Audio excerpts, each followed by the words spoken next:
بسم اللہ الرحمن الرحیم۔ السلام علیکم بچوں، آج ہم ایک اور نظم کا مطالعہ کریں گے۔ نظم نگار کا نام ہے کیفی اعظمی اور ان کی نظم کا عنوان ہے آندھی۔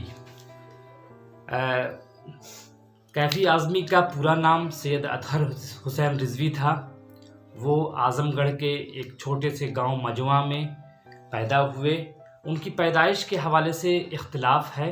بعض حضرات 14 اگست 1917 بولتے ہیں، بعض حضرات 14 جنوری 1918، 1917 اور 1919 3 تاریخیں ملتی ہیں۔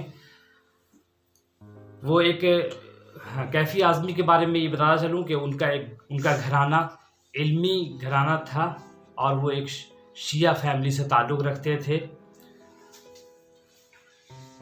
اعظم گڑھ میں ابتدائی تعلیم حاصل کرنے کے بعد انہیں سلطان المدارس لکھنؤ کے ایک شیعہ اسکول میں ان کا داخلہ کرا دیا گیا۔ ان کے والد کی خواہش تھی کہ وہ ایک عالم دین بنے، لیکن ان کا کیفی اعظمی کا مزاج دینیات یا مذہبیات سے بالکل جداگانہ تھا، لہٰذا انہوں نے وہاں ہنگامہ برپا کر دیا اور 1.5 سال تک کالج بند رہا۔ اس کے بعد ان کا داخلہ منسوخ کر دیا گیا، ان کو کالج سے نکال دیا گیا۔ اس کے بعد وہ کیفی اعظمی ممبئی چلے گئے۔ وہاں انہوں نے فلمی دنیا میں قدم رکھا، ترقی پسند تحریک سے منسلک ہوئے۔ ترقی پسند تحریک کے حوالے سے بتانا چلوں کہ ترقی پسند تحریک ایک ایسی تحریک تھی اردو ادب کی تاریخ میں جس نے اردو نظم کے حوالے سے یا اردو افسانے کے حوالے سے کافی نمایاں رول ادا کیا ہے۔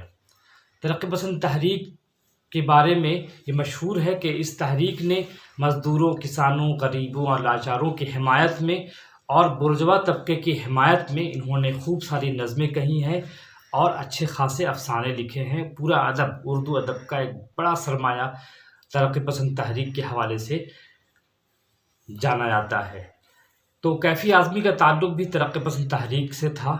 یہ ایک وہاں ترقی پسند تحریک کے سرگرم کارکن تھے، لہٰذا انہیں جیل بھی کئی بار جانا پڑا۔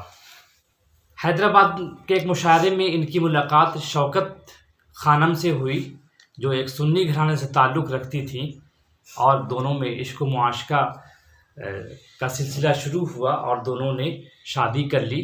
اس کا ذکر شوکت کیفی نے اپنی خود نوشت یاد کی رہگزر میں بہت اچھے انداز میں کیا ہے۔ کیفی اعظمی کے 3 شعری مجموعے اشاعت سے ہمکران ہوئے۔ پہلا مجموعہ جھنکار کے عنوان سے 1943 میں، دوسرا مجموعہ آخر شب کے حوالے سے 1947 میں، اور تیسرا مجموعہ آوارہ سجدے کے حوالے سے 1974 میں اشاعت سے ہمکنار ہوا۔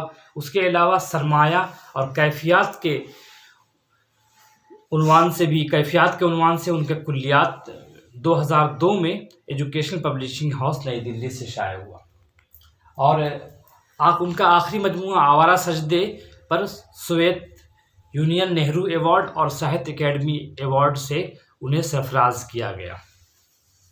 اس کے علاوہ میں نے ذکر کیا کہ فلمی دنیا میں بھی کیفی اعظمی نے کافی نمایاں رول ادا کیا ہے، اور اس کے عوض انہیں Filmfare award for best story سے نوازا گیا، اور ان کے نغموں کا مجموعہ میری آواز سنو کے نام سے 1974 میں اشاعت سے ہمکنار ہوا۔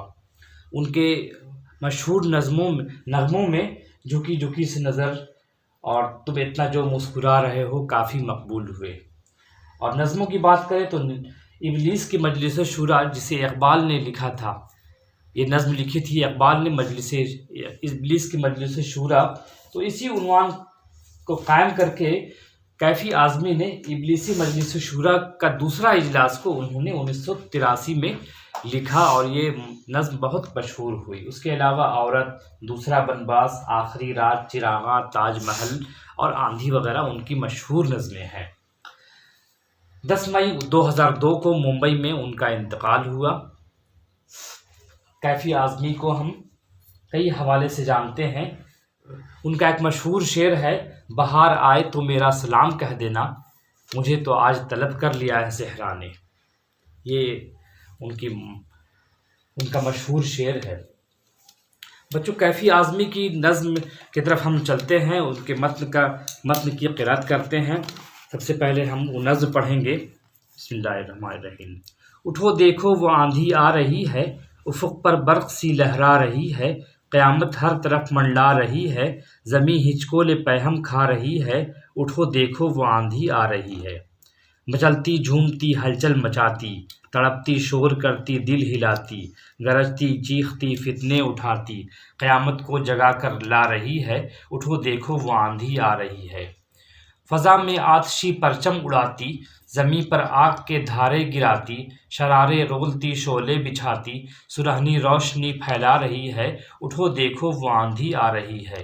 بڑھی آتی ہے تعمیری تباہی، جھکی پڑتی ہے نور افزا سیاہی، جھکولے کھا رہی ہے قصر شاہی، بلا زنجیر در کھڑکا رہی ہے، اٹھو دیکھو وہ آندھی آ رہی ہے۔ نشانات ستم تھرا رہے ہیں، حکومت کے علم تھرا رہے ہیں، غلامی کے قدم تھرا رہے ہیں، غلامی اب وطن سے جا رہی ہے، اٹھو دیکھو وہ آندھی آ رہی ہے۔ نظم کے سرسری مطالعے سے ہمیں اندازہ ہو جاتا ہے کیفی اعظمی نے یہ نظم آزادی کے آس پاس لکھی ہے۔ گویا یہ نظم انگریزوں کی غلامی کو منفی کرتے ہوئے لکھی گئی ہے اور نئے ولولے اور نئے جوش کی طرف اشارہ کر رہی ہے۔ ترقی پسند شعراء نے یاس اور ناامیدی کے بجائے فرحت بخش ماحول میں شاعری کی ہے، اور وہی کیفی اعظمی کا یہی اختصاص ہے۔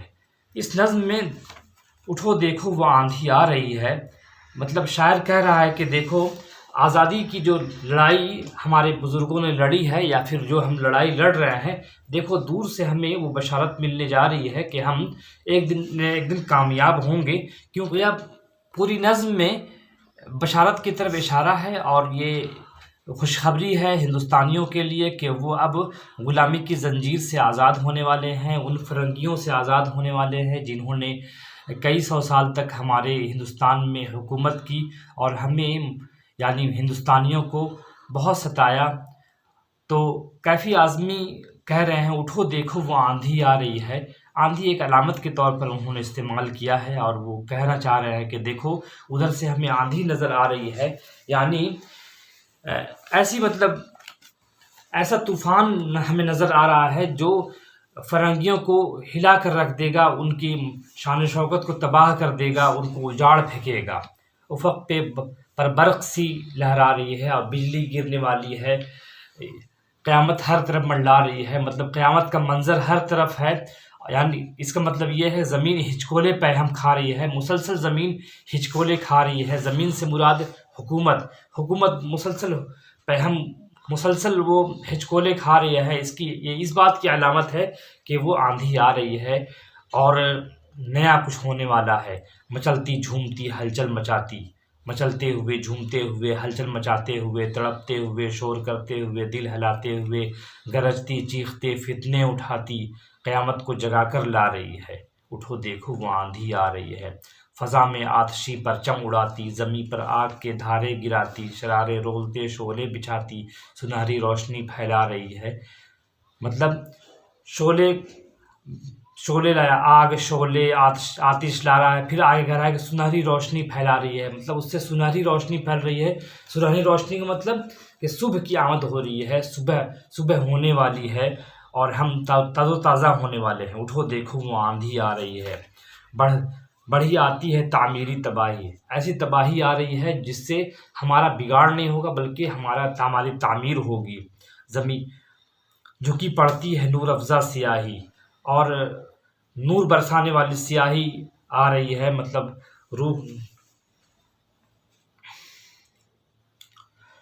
جھکولے کھا رہی ہے قصر شاہی، اور قصر شاہی سے مراد انگریزوں کی سلطنت ہے، ان کی بادشاہت ہے کہ انہوں نے جس طرح قبضہ کیا وہ ہندوستان کو، وہ جھکولے کھا رہی ہے، بلا زنجیر در کھڑکا رہی ہے، اٹھو دیکھو وہ آندھی آ رہی ہے۔ اب آخری جو بند ہے اس میں انہوں نے ایک نئی علامت کی طرف اشارہ کیا ہے۔ نشانات ستم تھرا رہے ہیں، حکومت کے علم مطلب جھنڈا،